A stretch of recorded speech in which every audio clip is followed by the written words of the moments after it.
Following President Obama's announcement yesterday, he now supports same-sex marriage. What our Oregon Democrats are saying. Let's go to the top. Senator Jeff Merkley, live this morning on the Morning Update. Senator, good to talk to you again. Was this a surprise announcement for you, and what do you make of it? It was a surprise announcement, and I think that it's a tremendous moment. It's just 4 years ago when I was running for the Senate that I believe I was the first non-incumbent to run and support marriage equality, and now we have a sitting president and also a candidate for re-election taking the same position for fairness inside of the framework of our Constitution. How do you read Oregonians on the issue? I mean, the national polls show we seem to be evenly divided as a country, but this thing doesn't always fall along red and blue state lines. 30 states, as you know, have passed constitutional amendments banning same-sex marriage, including Oregon, California, and Maine.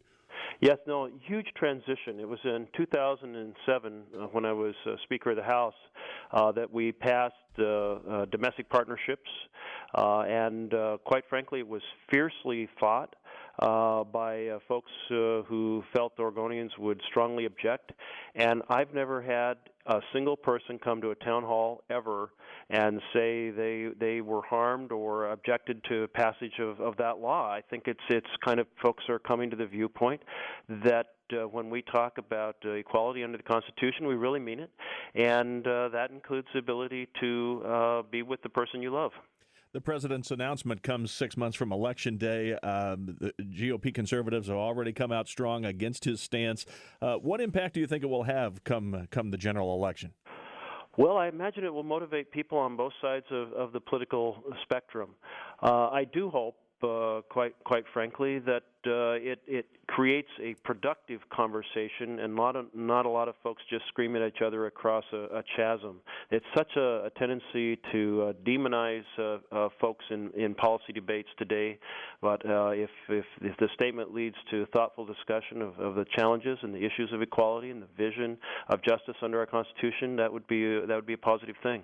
Senator Jeff Merkley, we also wanted to ask you this morning about the college loan situation. As you know, July 1st is the deadline. The college loan interest rate will double for about 7 million Americans, many of them Oregonians, unless Congress acts. I think Republicans and Democrats agree on the need to do this. They just don't agree on how to pay for it. Where's this going? Well, the question that has been laid out is, do we pay for it by closing a loophole that benefits the best off in our country, or do we pay for it by stripping prevention benefits out of health care?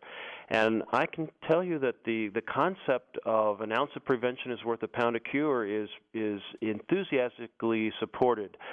When as many reservations as folks had about the Affordable Care Act or Accountable Care Act, the concept and emphasis on prevention and the fact that encourage inoculation, includes early testing, includes disease management of diabetes rather than dealing with blindness or foot amputations later on, dealing with hypertension rather than dealing with heart attacks, etc. I mean, that concept just resonates for folks, both in terms of the quality of life and decreasing the overall cost of health care. It's a win on both bases. So I think stripping the prevention fund is poor policy and quite frankly, poor politics. Our time is all but up, sir, but do you think Congress will resolve this, find some bipartisan solution or not? I think we will. I hope we will, because the big issue is we are spending incredible amounts of money overseas doing nation building abroad, and while we're letting both our infrastructure be untended and unsupported and our intellectual infrastructure, that's the education of our children, we've got to do more to make college affordable. It's important for the potential of our children, and it's important for our future economy. So we must find a way to make this happen. Senator Jeff Merkley, thank you very much. You're welcome.